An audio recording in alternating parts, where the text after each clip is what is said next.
Good evening everyone. सो कल हमने बहुत सारा एमसीक्यू किया था, आज भी हम लोग कुछ कुछ करेंगे, राइट? सो पहले मैं थोड़ा लॉग इन कर लेता हूँ।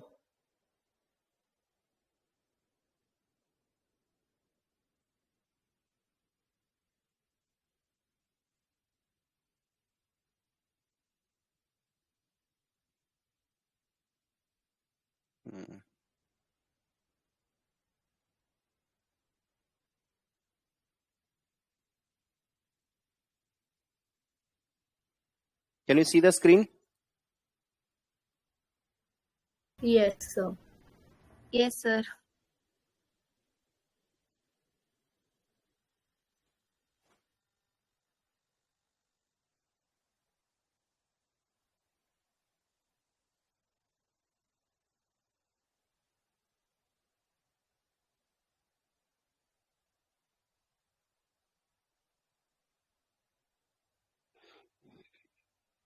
मेन अकाउंट्स में 35 क्वेश्चन है। Let us do all of them.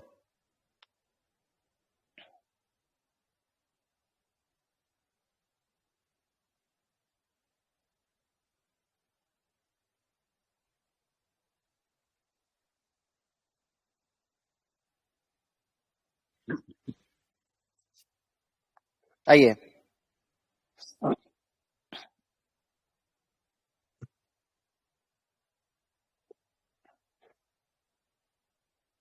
a company purchased some inventory towards the end of the financial year which remain unsold at the year end.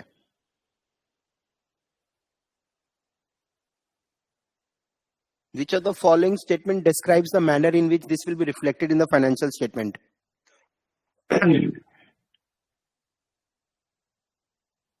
हमने year end में खरीदा और वो हमारे स्टॉक में है, तो खरीदा परचेज में ऐड होगा, और स्टॉक कॉस्ट ऑफ सेल्स में परचेज लेस क्लोजिंग स्टॉक, तो इफेक्ट इन पीएल इज 0, तो ए एंड बी हो नहीं सकता।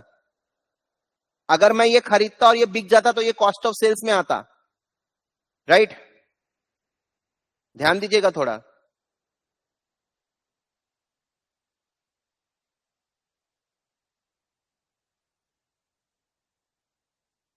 कॉस्ट ऑफ सेल्स क्या होता है? Purchases less closing stock. मैंने माल खरीदा और वो मेरा स्टॉक में बच गया, तो what is the effect? Effect is 0।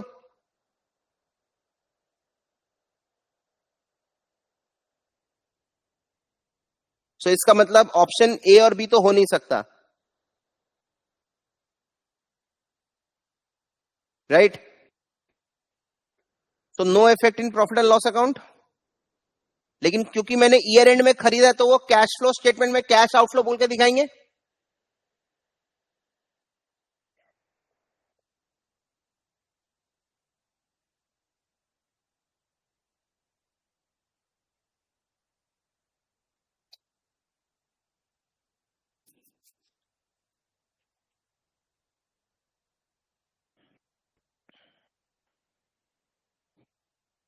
इसमें से करंट एसेट का कौन सा करेक्ट है?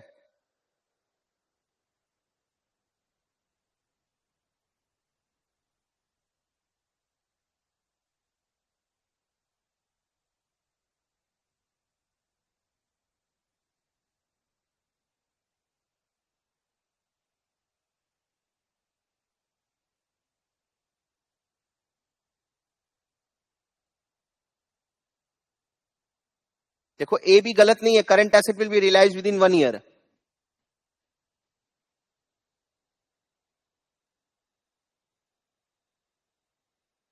Current asset always comprises inventory, receivables, bank cash. Bank नहीं भी हो सकता अगर बैंक ओडी हो जाए तो। करंट एसेट है short expected useful life, with in 1 year है। शॉर्ट क्या होगा?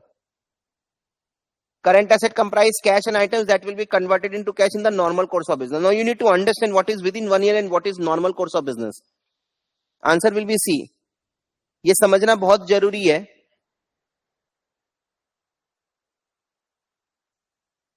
मैंने आपको शायद बताया भी था, ऑपरेटिंग साइकिल। आज आपने कैश इन्वेस्ट किया, इससे आपने रॉ मटेरियल खरीद लिया, राइट। फिर आपने इसको प्रोडक्शन में डाला,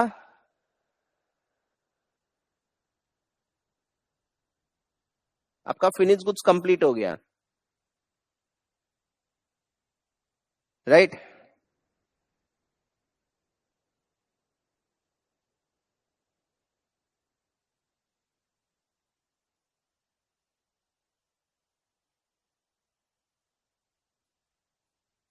फिर आपने इसको सेल कर दिया, तो आपका डेटर्स बन गया, और डेटर से फिर वापस कैश रियलाइज हो जाएगा। यहां पे बीच में एक WIP भी था, बट मैंने अभी वो चीज यहां पे नहीं दिखाया है।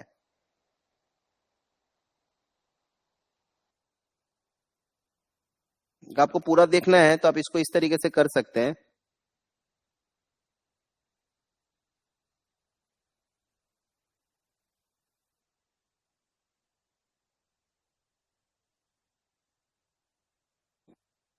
प्रोडक्शन में देंगे तो इसको वर्क इन प्रोग्रेस बोलेंगे।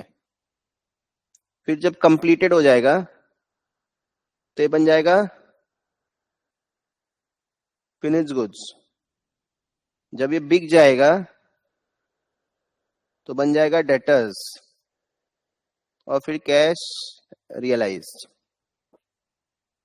तो ये साइकिल को कंप्लीट होने में 3 महीना भी लग सकता है, 6 महीना भी लग सकता है, 9 महीना भी लग सकता है, 15 महीना भी लग सकता है।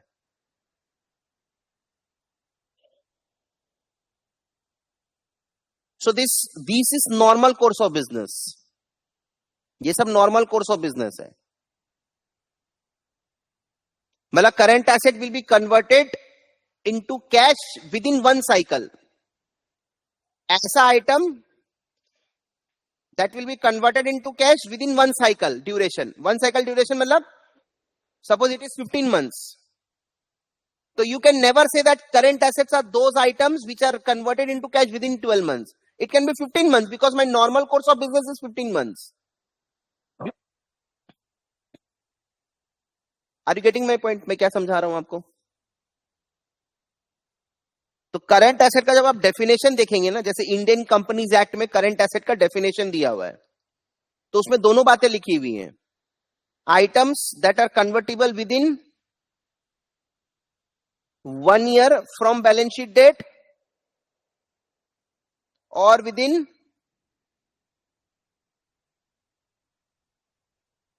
Operating cycle duration.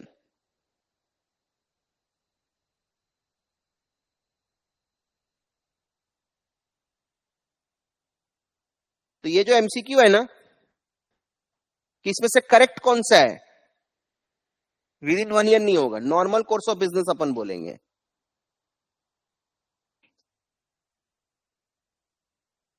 Is it fine everyone? किसी को कोई डाउट?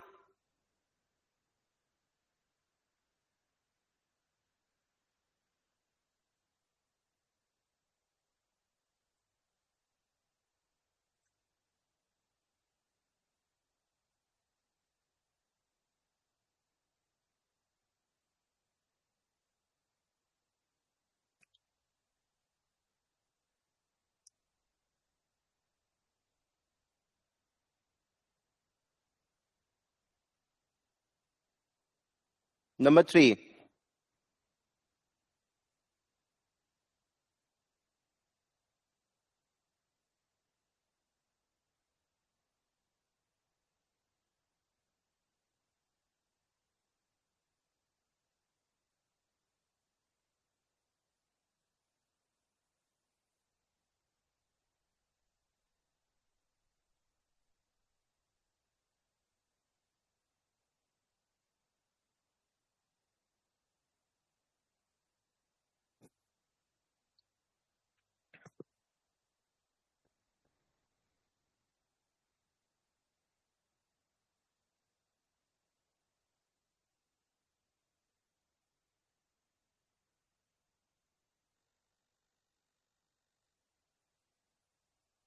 क्या आंसर है बताइए?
कितना आंसर आ रहा है?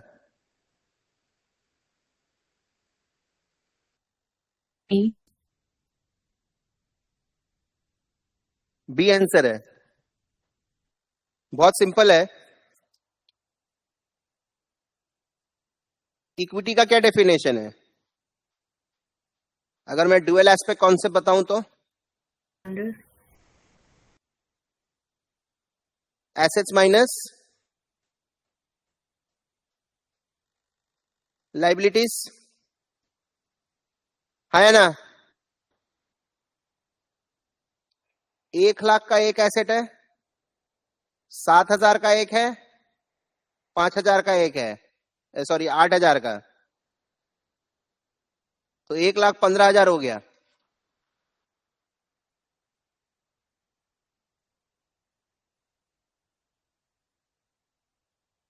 ये जो पहला लाइन में ना, ये ओपनिंग डेट का है। ओपनिंग डेट से अपने को कोई मतलब नहीं है, अपने को एंड ऑफ द ईयर का चाहिए। जवाब पीछे आ गया।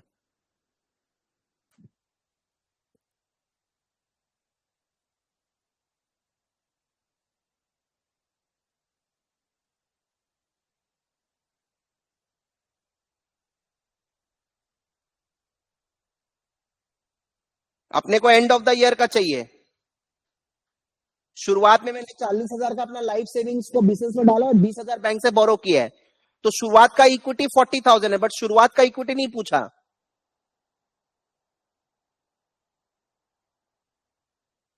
अभी पूछ रहे 1 लाख का एसेट हो गया, 7,000 का इक्विपमेंट हो गया, 8,000 का डेट, तो एसेट हो गया 1,15।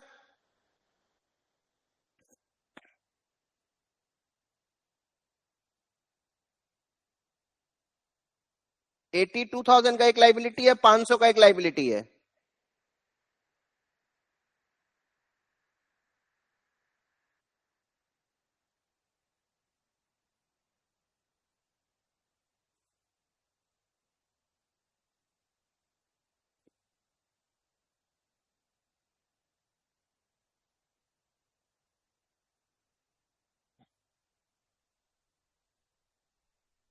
ईयर एंड का पूछा है अपन को।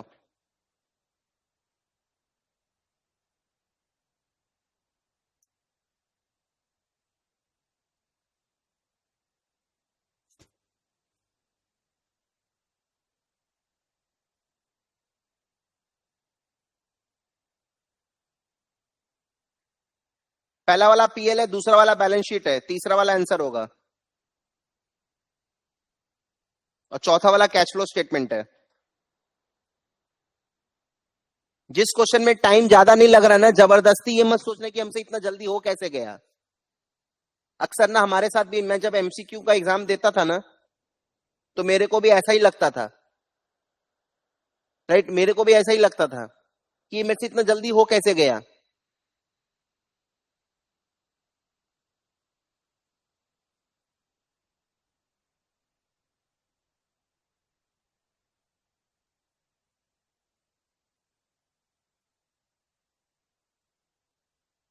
कॉम्प्रिहेंसिव में अनरियलाइज्ड प्रॉफिट्स भी होता है।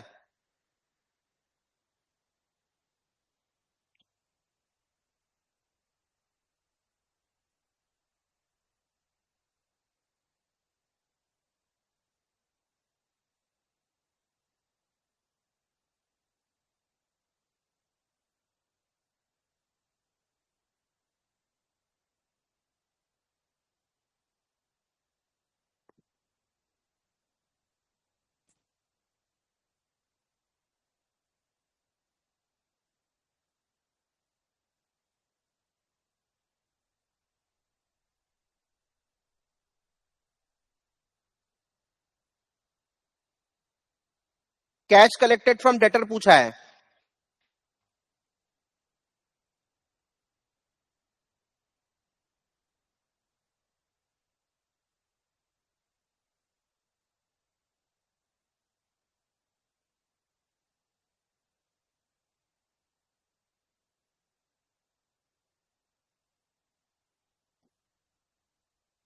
ओपनिंग इज 2 लाख, 17 लाख का और माल बेच दिया, 19 लाख हो गया। 2.5 लाख का भी बचा हुआ है, 16.5 प्लस 9, 25-50 आंसर है।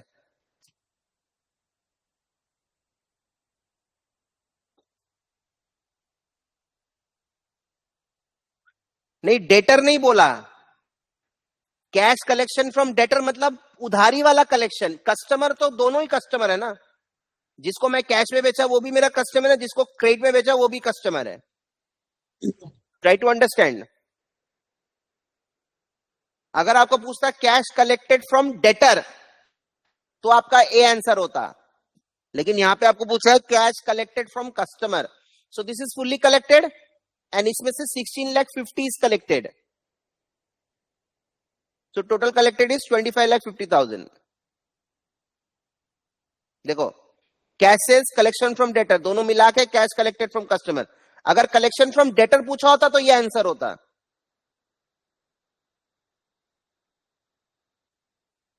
प्लीज आप लोग ये नंबर 7 वाला करिए, 1 मिनट टाइम।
बोलिए।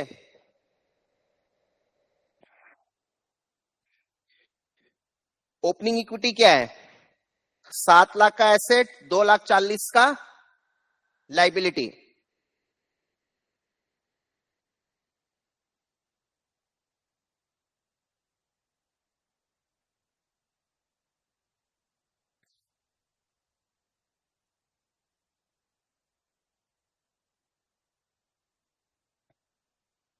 460,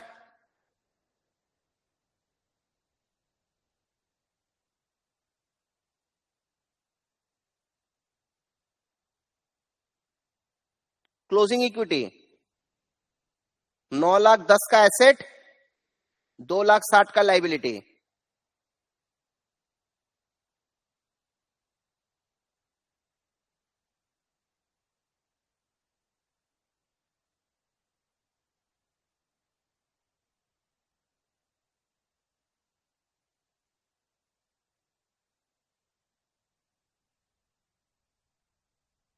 यस और नो?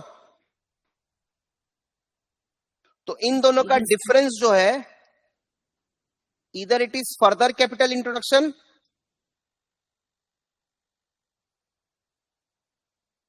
और इट इज प्रॉफिट्स।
तो यहां पे बोल दिया क्वेश्चन में फर्दर कैपिटल नहीं है, तो डिफरेंस प्रॉफिट्स होगा।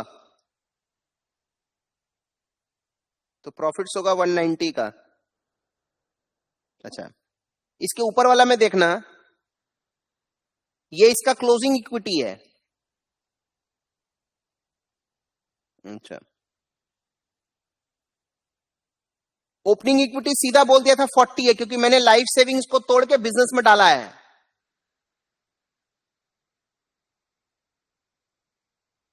तो यहां पे मेरे को लॉस है 7,500 का, इक्विटी गिर गया।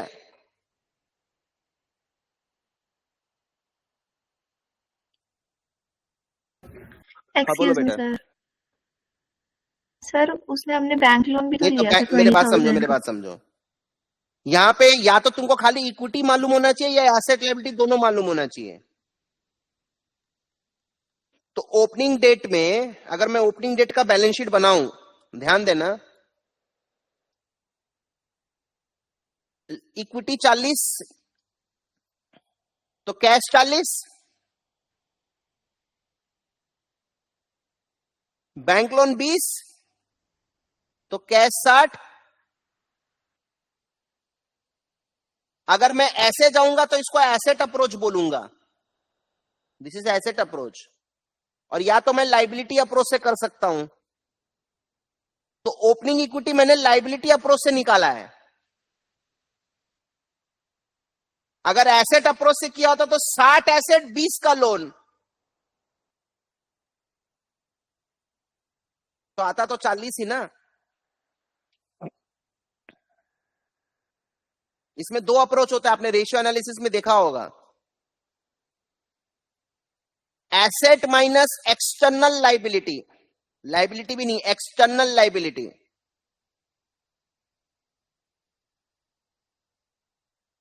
या आपको डायरेक्टली कोई इक्विटी बता दे,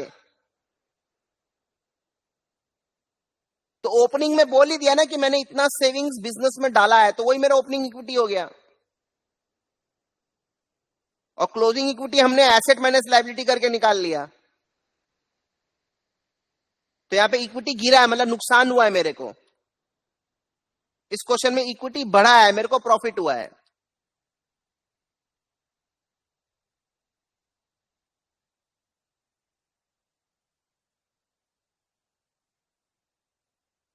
बढ़े आगे, चलिए।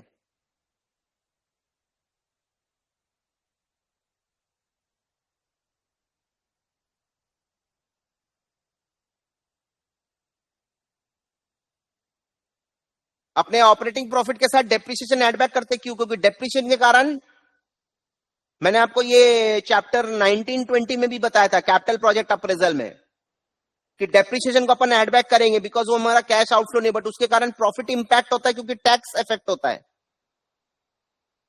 Depreciation effects profit but not cash flow, इसलिए अपने उसको ऐड बैक कर देते हैं।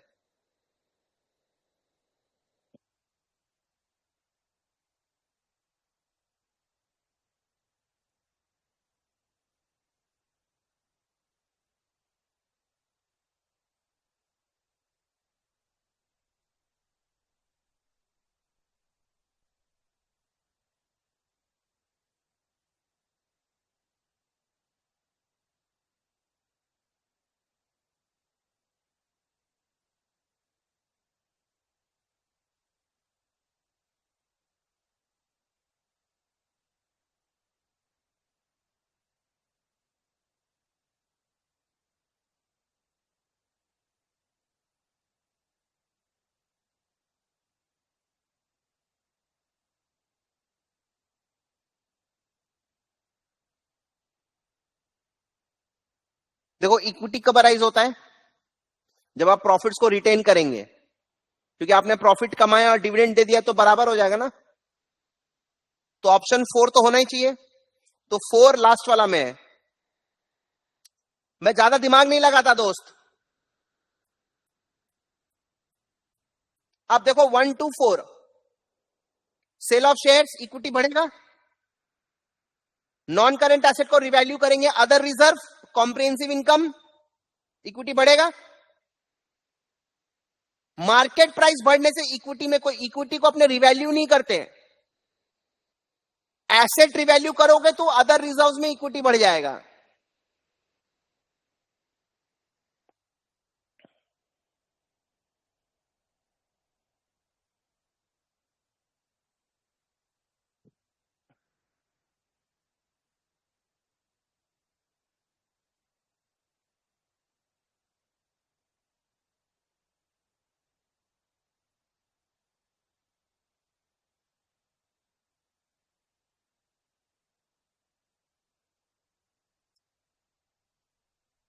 आपने सस्ते में खरीदा तो इसको अपन कैपिटल रिजर्व, नेगेटिव गुडविल बोलते हैं।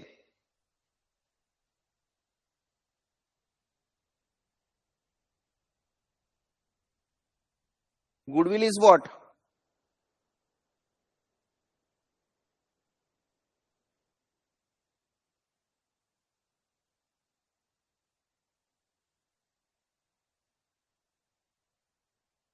Purchase consideration minus NATO.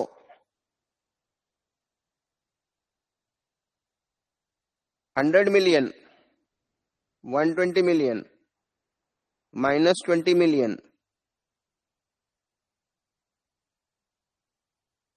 Negative goodwill.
Is it fine?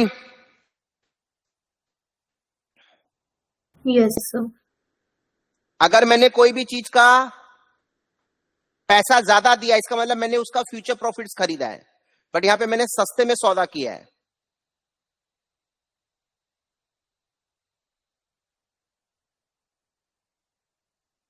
देखो it's known as capital reserve.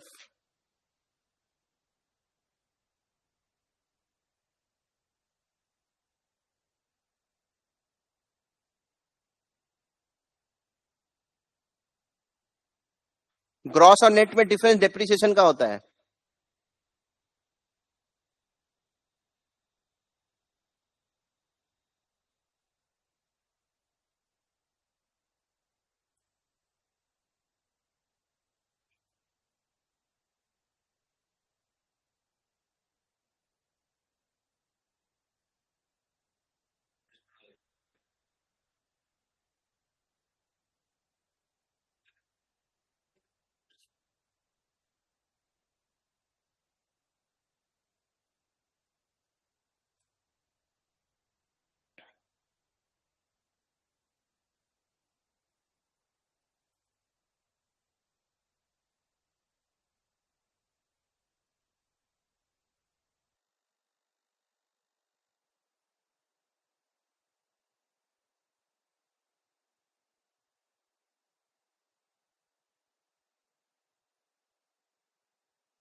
Differing trade receivable से कैश फ्लो इंप्रूव नहीं होता है। क्रेडिटर को मैंने जल्दी पेमेंट कर दिया, कैश फ्लो इंप्रूव नहीं होगा।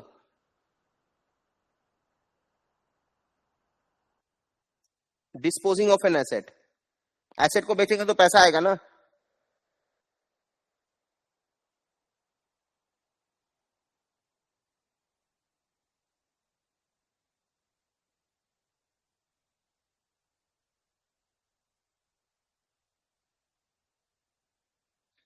कैश फ्लो स्टेटमेंट का पर्पस क्या है कि मैंने कितना कमाया है, उस पैसे का मैंने क्या किया।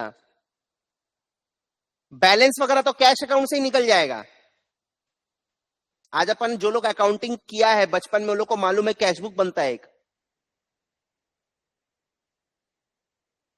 और वर्किंग कैपिटल के लिए आपको करंट एसेट करंट लायबिलिटी दोनों चाहिए,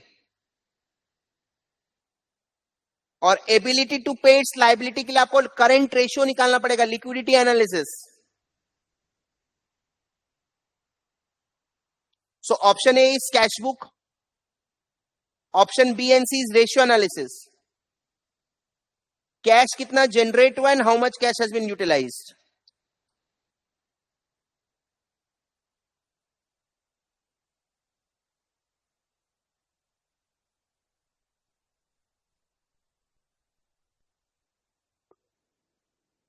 कैश फ्लो स्टेटमेंट का मेन मकसद यही है कि ऑपरेटिंग एक्टिविटी से कितना पैसा आया और उसको इन्वेस्टिंग फाइनेंसिंग में कितना यूज अप किया है।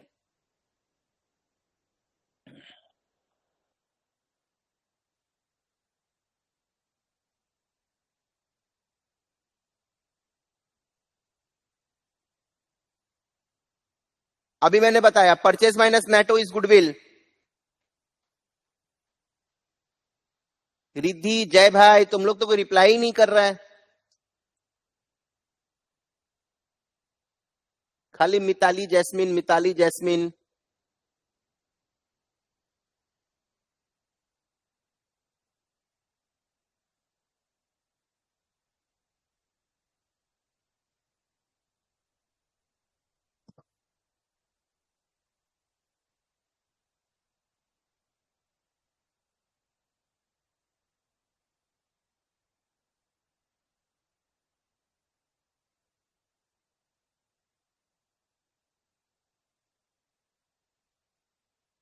फिफ्टीन का आंसर बोलो।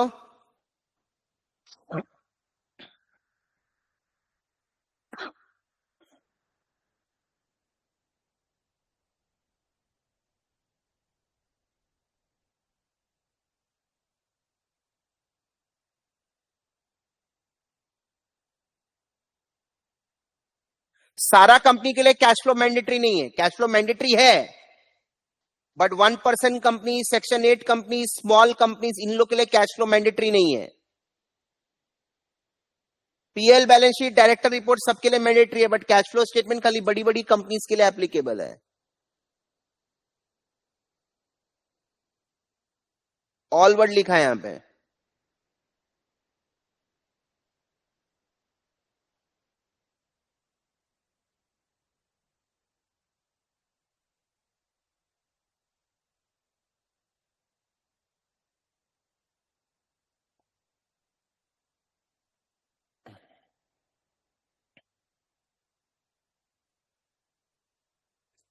बोलो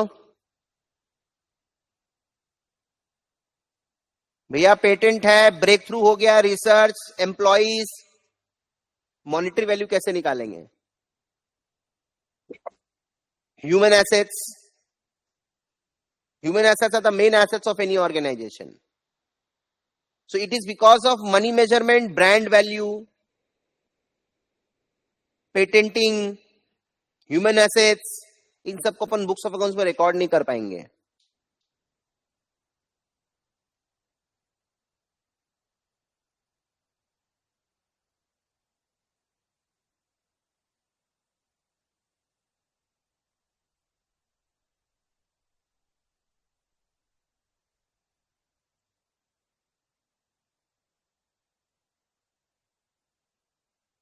ये क्वेश्चन फिर आ गया ना 17 वाला,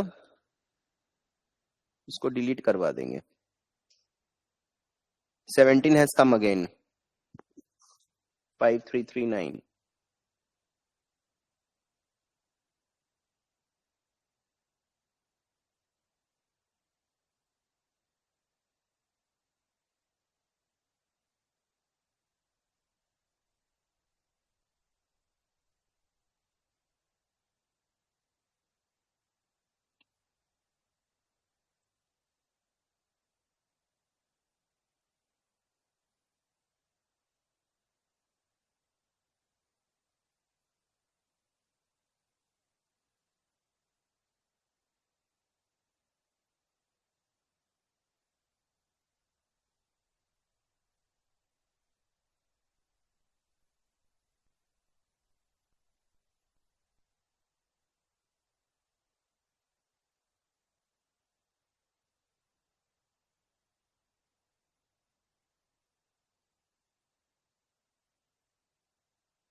इसमें से कौन सा प्रॉफिट को इंपैक्ट करेगा?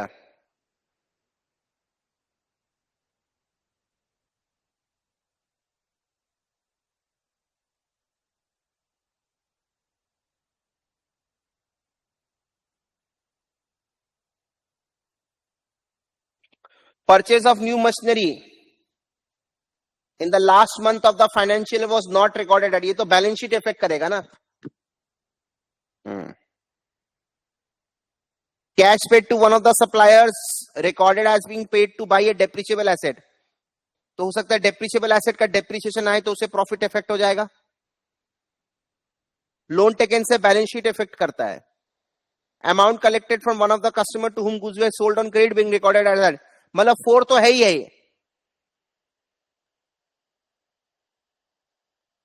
4 है, 1 नहीं है. 4 है, 1 and 3 नहीं है. इसका मतलब ऑल ऑफ द अबव होगा नहीं, सी होगा नहीं. It is how is it possible?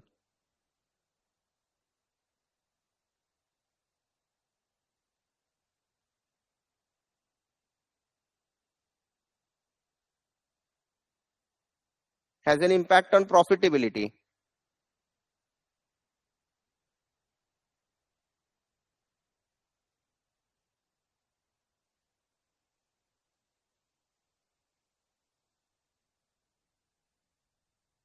Okay,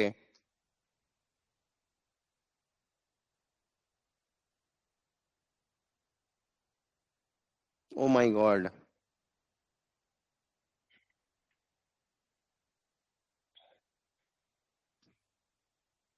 देखो 1 and 2 में तो हमारा मिस्टेक हुआ है. 1 and 2 में हमारा मिस्टेक क्या हुआ है? Cash paid to supplier being recorded as to buy a depreciable asset. तो मैंने क्या बोला? क्रेडिटर को पेमेंट हुआ बट मैंने एसेट रिकॉर्ड कर दिया. तो एसेट रिकॉर्ड कर दिया तो उसका गलती से डेप्रिसिएशन आ जाएगा.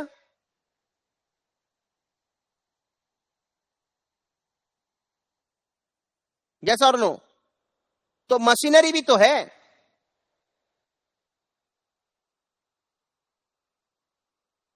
तो machinery is also depreciable asset, तो इसका भी डेप्रिसिएशन आ जाएगा, हालांकि इसका डेप्रिसिएशन आना चाहिए।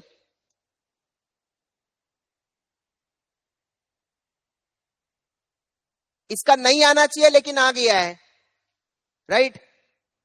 और इसका आना चाहिए नहीं आया है, तो ये दोनों से प्रॉफिट फर्क पड़ेगा। अच्छा, लोन अगर तुमने रिकॉर्ड नहीं किया तो उसका इंटरेस्ट भी तुमने नहीं दिखाया होगा। बहुत डीप मीनिंग निकाला है ये लोग।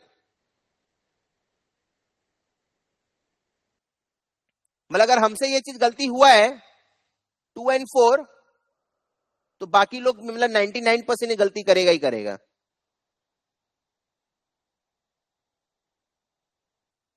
तो मैं क्या करूंगा, इसको फ्लैग कर लूंगा। मैंने इस क्वेश्चन को फ्लैग कर लिया है।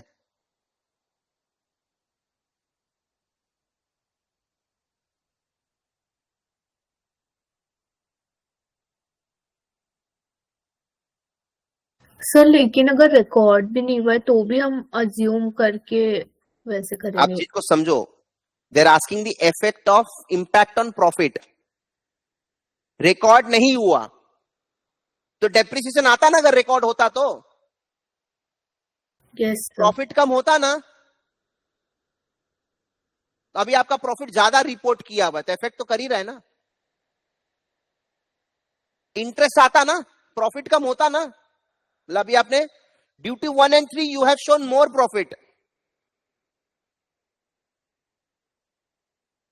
In fact 4 also.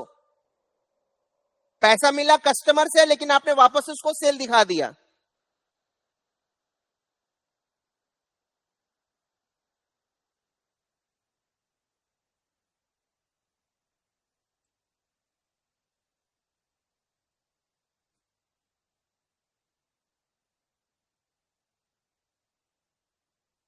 डिविडेंड इंक्लूड नहीं होता है।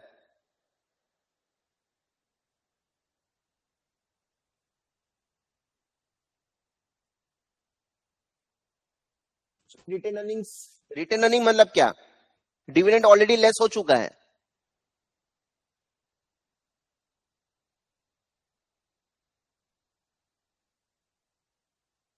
इक्विटी का 3 पार्ट होता है।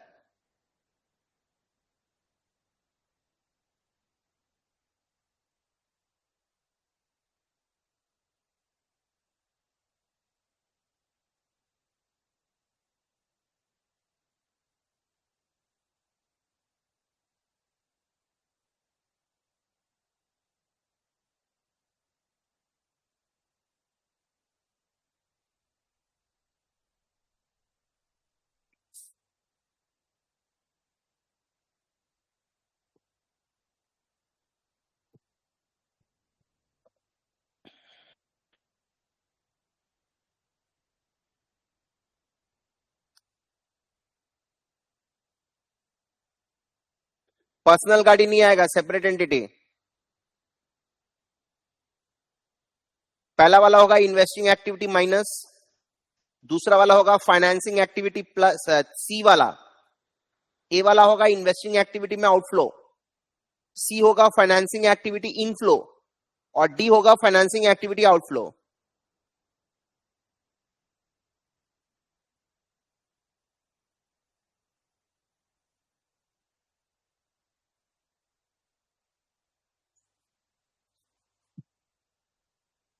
Investment income is credit, dividend received is credit, investment is on debit side,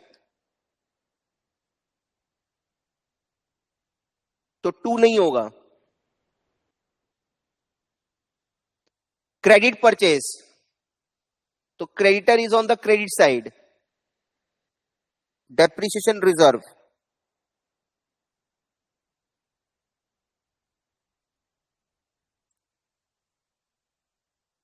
one तो है ही है।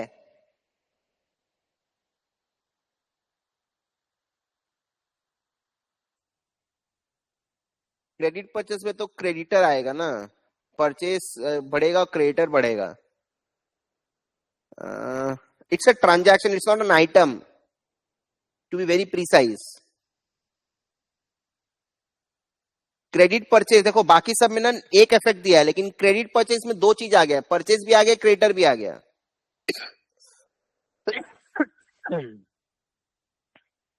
टू तो होगा नहीं, three is a transaction, one तो है ही है।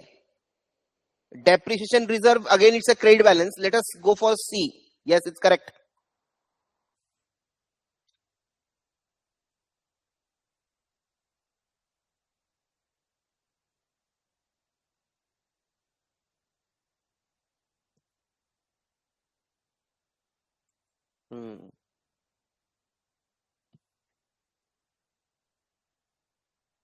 यहां पे more focus on purchase not on creditors.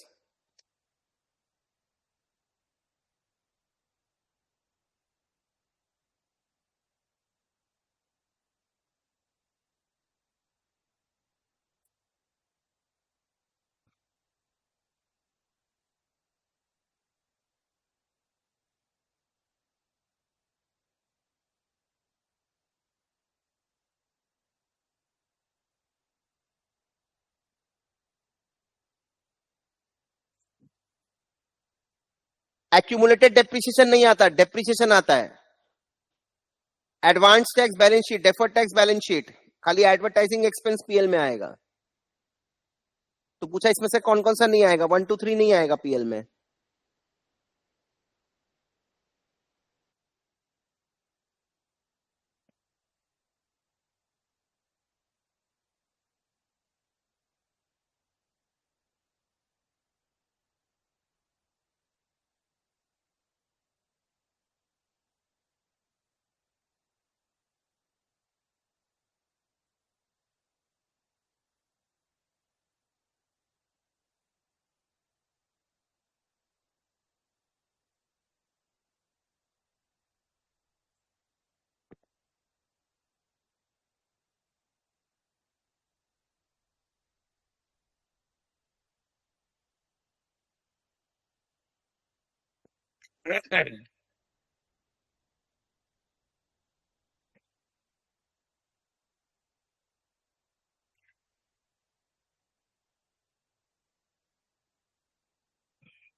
Simple है, जो बेचा उसका अलग हिसाब होगा, जो नया आया उसका अलग होगा।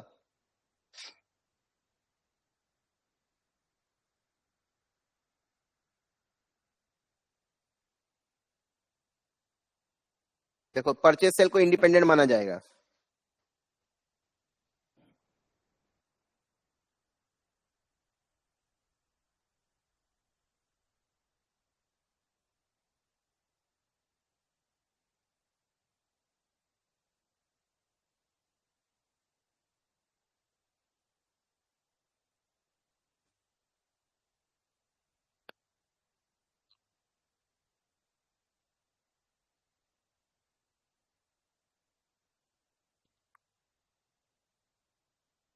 बोलिए क्या, सी? सी नहीं आएगा बेटा। परमानेंट मतलब फिक्स कैपिटल।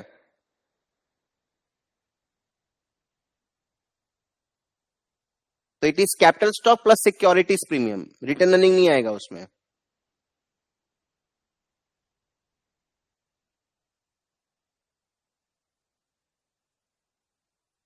मैंने 10,000 शेयर इशू किया है 13 करके, face value is 10। So what is share capital? 10,000 into 10,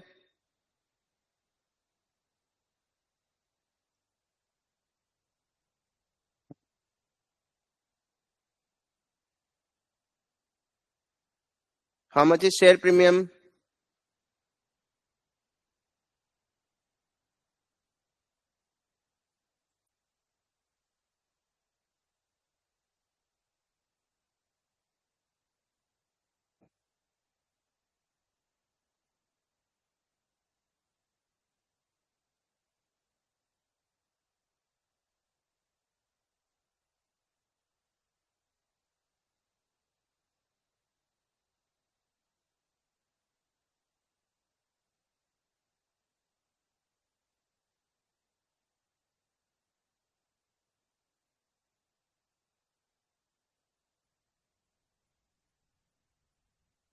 this is 130।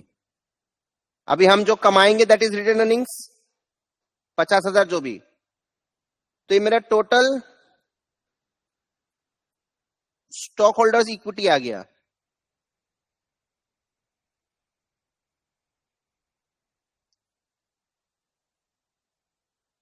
This is permanent, this is permanent, but this is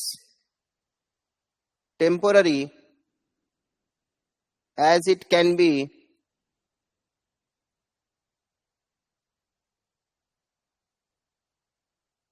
distributed as dividend.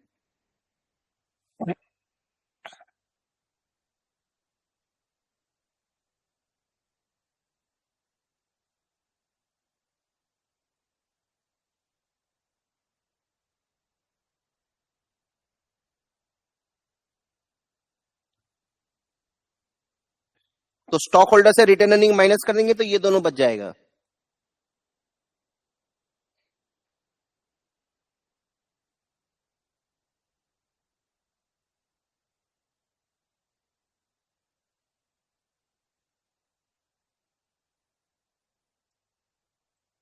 Face value और इश्यू प्राइस का difference,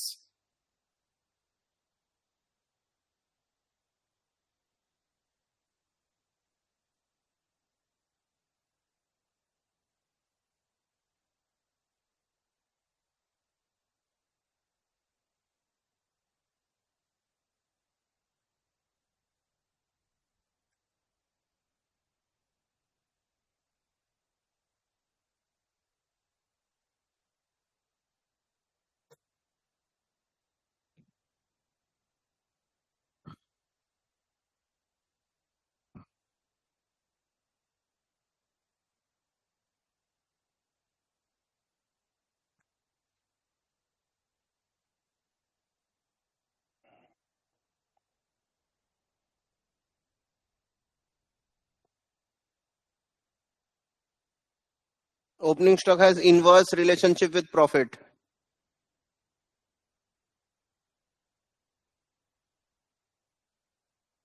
closing stock has direct relationship with profit.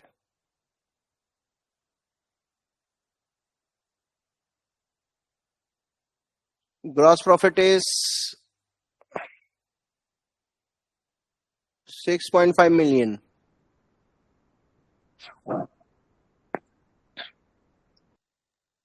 Opening stock को कम करेंगे तो profit बढ़ेगा,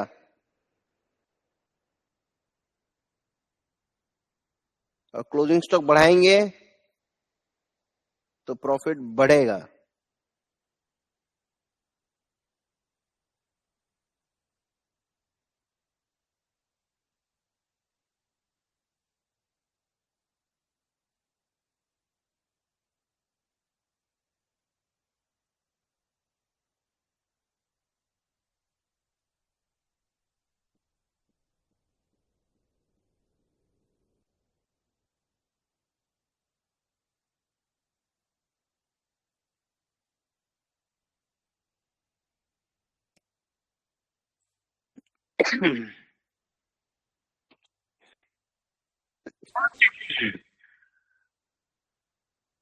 ये over है, ये under है, तो ओवर वाले को कम करना पड़ेगा और अंडर वाले को बढ़ाना पड़ेगा।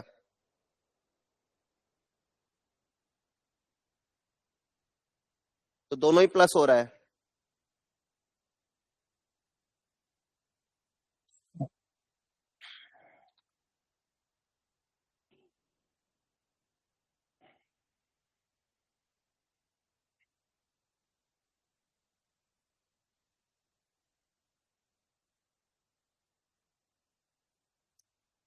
ये तो इंस्टीट्यूट के बुक में ही है ये सवाल, opening plus purchase minus closing.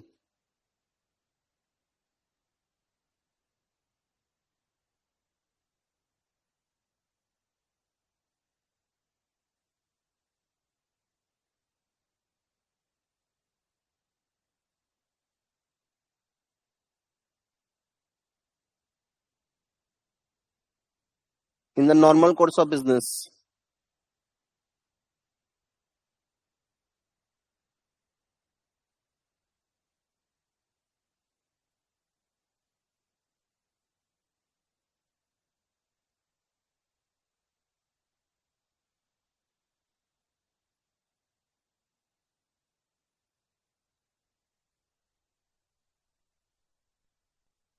Raw material में कंज्यूमेबल्स भी आ जाएगा।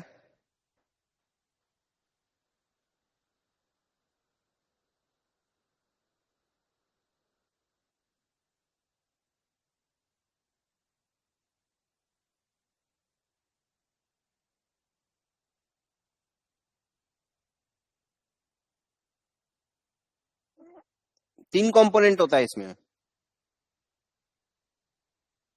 Raw material, WIP, finish goods, लेकिन कंज्यूमेबल्स भी आएगा इसमें।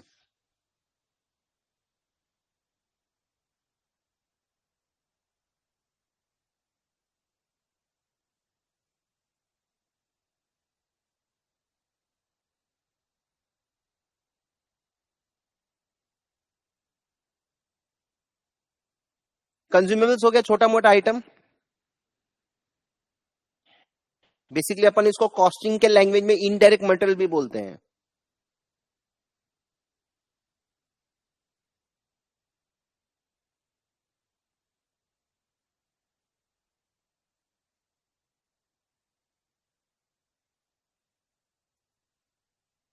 नंबर 30 का आंसर बताना।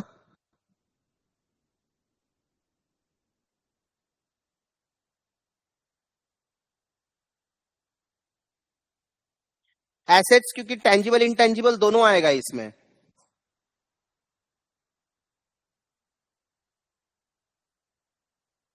ए एंड बी खाली टेंजिबल एसेट्स बोल रहा है, इंटेंजिबल भी तो आएगा नॉन करेंट में। देखो, अरे यार कितना नंबर में था मैं? 30 में था आई गेस।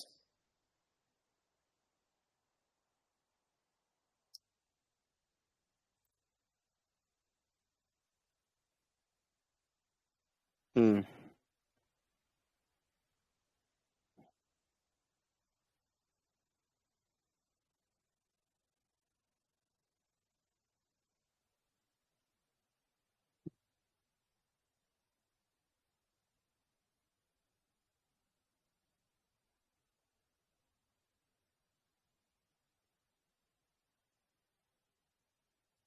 बहुत सिंपल था ये। ऑपरेटिंग प्रॉफिट से डेप्रिसिएशन प्लस होगा, और वर्किंग कैपिटल, देखो पुराना प्रॉफिट है, पुराना डेप्रिसिएशन से मतलब नहीं, खाली करंट एसेट का चेंज लेंगे अपन।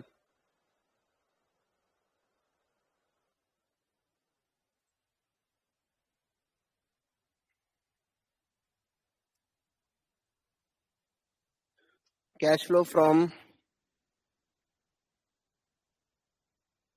Operating activities,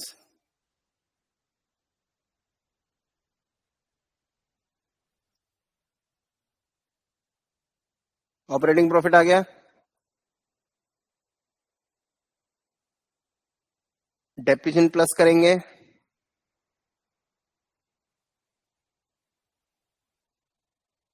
plus minus change in working capital.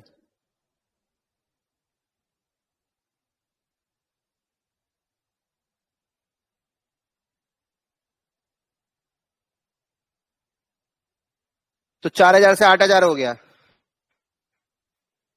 ये 20,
शेयर कैपिटल तो फाइनेंसिंग एक्टिविटी में जाएगा।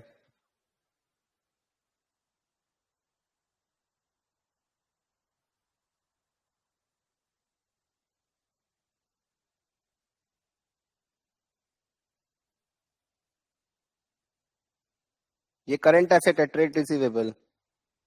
ऑड वन आउट और क्या है, ऐसे ही एमसीक्यू आता है।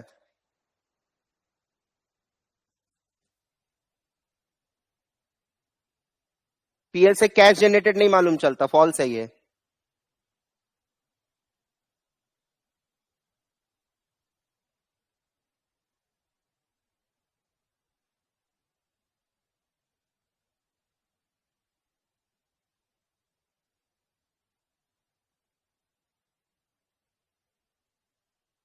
गलत है।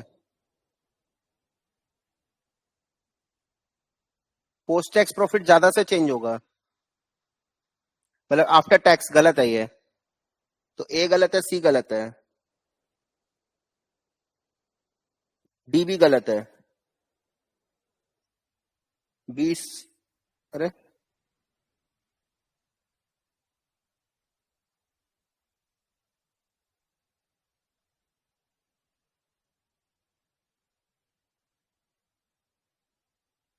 ए तो गलत है, डी गलत है। Provision is not a potential liability. Provision कभी भी पोटेंशियल, पोटेंशियल किसको बोलते हैं, अगर वो कंटिंजेंट है, वो मटेरियलाइज नहीं हुआ। Now let's talk between B and C. A change in accounting policy that reduces a company's depreciation charge by 1 million will usually increase the post-tax profits attributable to shareholders by 1 million.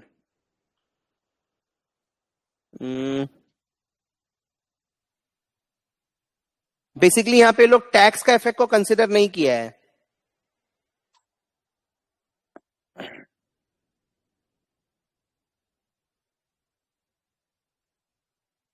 Sorry, मैं ये book value पकड़ लिया था, B गलत है। Book value आप निकाल सकते हैं बैलेंस शीट से, मार्केट वैल्यू नहीं निकाल सकते।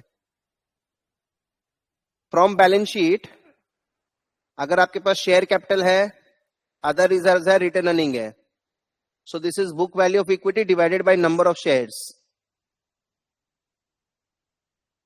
बट मार्केट वैल्यू आप नहीं निकाल सकते, गलत है ये। ए गलत है, डी गलत है, बी मैंने बुक वैल्यू पकड़ लिया था, बुक वैल्यू नहीं होगा ये, मार्केट मतलब बुक वैल्यू निकाल सकते हैं बैलेंस शीट से, मार्केट वैल्यू नहीं निकाल सकते। बट इसमें टैक्स का इफेक्ट कंसीडर करना चाहिए था। देखो दो टाइप का एडजस्टमेंट होता है, आई विल एक्सप्लेन यू। ये पीएल है ना, एक हो गया profit before tax less tax, एक आ गया प्रॉफिट आफ्टर टैक्स। तो कोई भी चेंज अगर अपन यहां दिखाएंगे ना, तो उससे टैक्स इफेक्ट नहीं हो रहा है। लेकिन अगर अपने यहां पे करेंगे और टैक्स अगर 30% है, तो ये 0.3 मिलियन होगा, तो इफेक्ट 7 मिलियन का आएगा, 0.7 मिलियन का आएगा। आप समझ रहे चीज, मतलब किसी भी चीज का अगर इफेक्ट अपने टैक्स के पहले दिखाएंगे, तो पोस्ट टैक्स उसका इफेक्ट थोड़ा कम आएगा। लेकिन अगर किसी चीज का इफेक्ट अगर अपने पोस्ट टैक्स दिखाएंगे, तो प्रॉफिट में फर्क उतना का ही आ जाएगा। मतलब डेप्रिसिएशन चार्ज कम हुआ 1 मिलियन से, तो post tax profit will increase by 0.7 because the tax rate is 30%।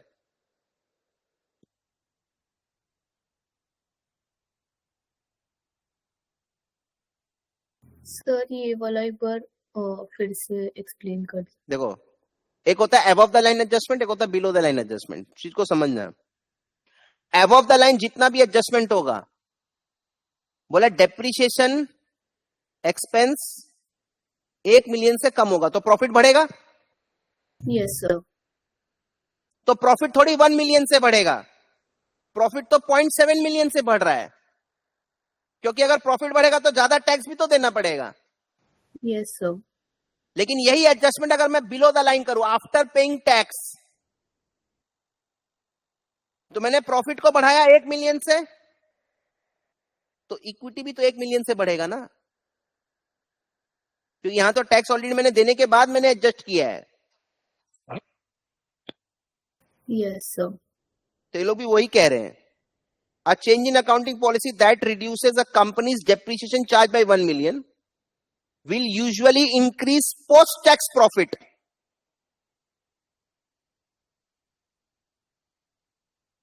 attributable to ordinary shareholder by 1 million।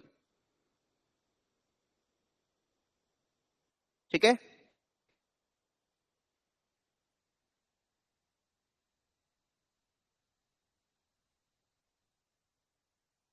देखो अकाउंटिंग वैल्यूज मतलब book value, you can see here.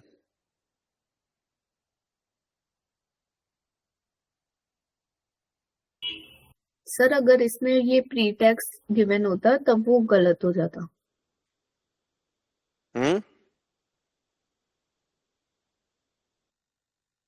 Sir अगर प्री टैक्स गिवन होता तब वो गलत होता। नहीं, इसमें लोग क्या है ना, बहुत डीप चला गया ये लोग, इतना डीप एक्सपेक्टेड नहीं था। Now I explain you what is the matter, ध्यान से समझना। मैं आपको पूरा डिटेल में बता रहा हूं। सेल्स, कॉस्ट ऑफ सेल्स, इसी में डेप्रिसिएशन आता है ना, ठीक है। अच्छा, yes sir. Less other expenses, remember, तो ये हमारा ऑपरेटिंग प्रॉफिट आता है। Less interest cost, profit before tax आ गया, माइनस टैक्स, हमारा पैट आ गया। इसी को अपन बोलते हैं क्या, अकाउंटिंग प्रॉफिट। इस अकाउंटिंग प्रॉफिट में प्लस माइनस काफी सारा एडजस्टमेंट होता है। फिर आता है हमारा टैक्सेबल प्रॉफिट, बेसिकली ये वाला चीज।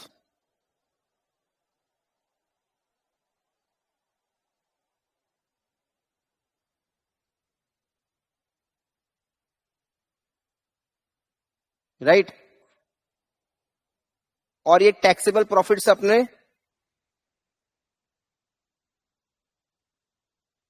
टैक्स रेट को मल्टीप्लाई करेंगे तो हमारा टैक्स का फिगर आ जाएगा।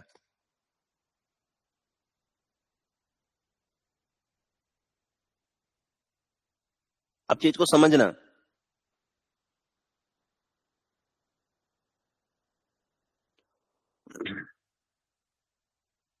अपन डेप्रिसिएशन दे दिए, हमारा प्रॉफिट बिफोर टैक्स आ गया। अभी ये अकाउंटिंग प्रॉफिट है, इस अकाउंटिंग प्रॉफिट से अपन एडजस्टमेंट करेंगे, टैक्सेबल प्रॉफिट आ जाएगा, टैक्स रेट से मल्टीप्लाई करेंगे, हमारा टैक्स का फिगर आएगा।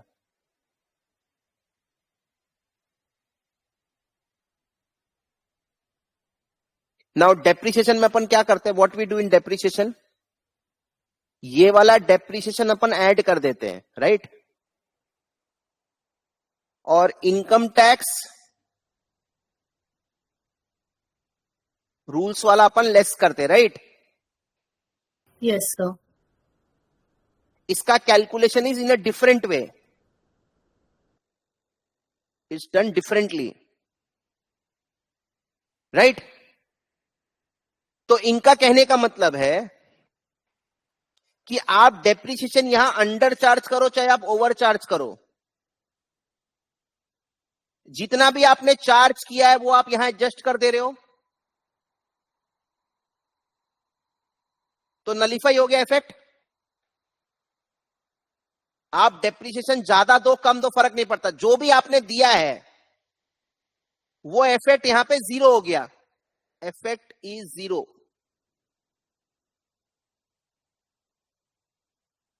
डेप्रिसिएशन इफेक्ट आपका हो गया जीरो।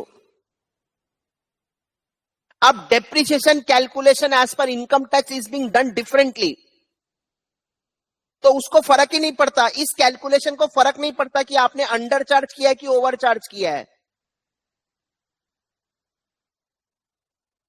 आपने यहां 100 माइनस किया, यहां 100 प्लस हो गया। आपने यहां पे 90 माइनस किया, यहां 90 प्लस हो गया। आपने यहां पे 120 माइनस किया, यहां पे 120। Are you getting my point? तो यहां आपने कम किया ज्यादा किया उससे इसको फर्क नहीं पड़ रहा है टैक्स कैलकुलेशन को, क्योंकि टैक्स के हिसाब से जो डेप्रिसिएशन है वो डिफरेंटली आता है, इंडिपेंडेंट कैलकुलेशन है। तो अल्टीमेटली सारांश क्या निकला कि यहां आप 1 मिलियन से बढ़ाइए, टैक्स आपका चेंज नहीं हो रहा है, तो प्रॉफिट भी आपका 1 मिलियन से बढ़ेगा। ये लोग इस लॉजिक में चला गया है।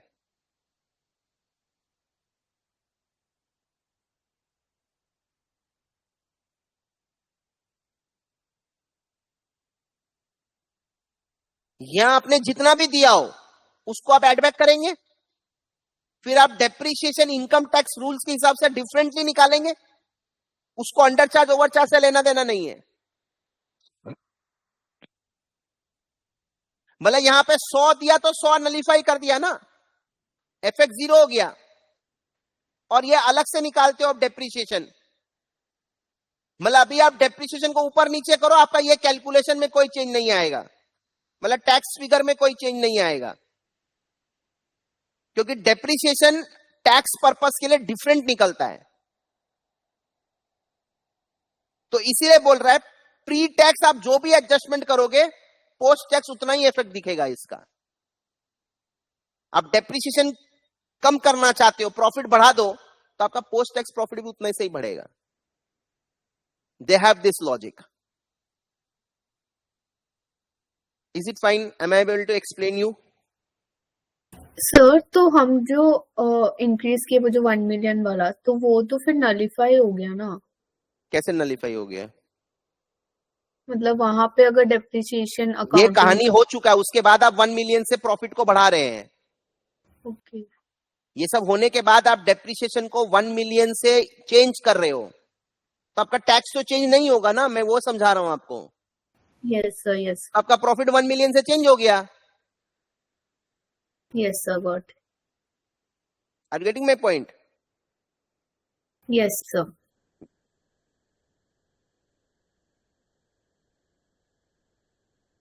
और बेटा समझो, मेरा बात समझो, मैं तो ओवरसी कर गया।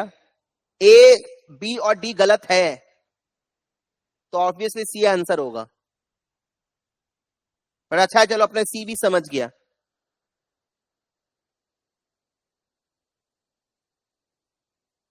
इसमें से कौन सा करंट एसेट नहीं है? Trade payable, that's it.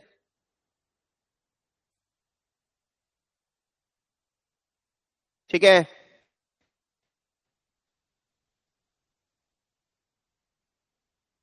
चलिए नेक्स्ट क्लास हम लोग फिर कुछ करेंगे, कोई दिक्कत की बात नहीं है। ठीक है, मंडे को और करेंगे next class. Bye. Okay, thank you sir.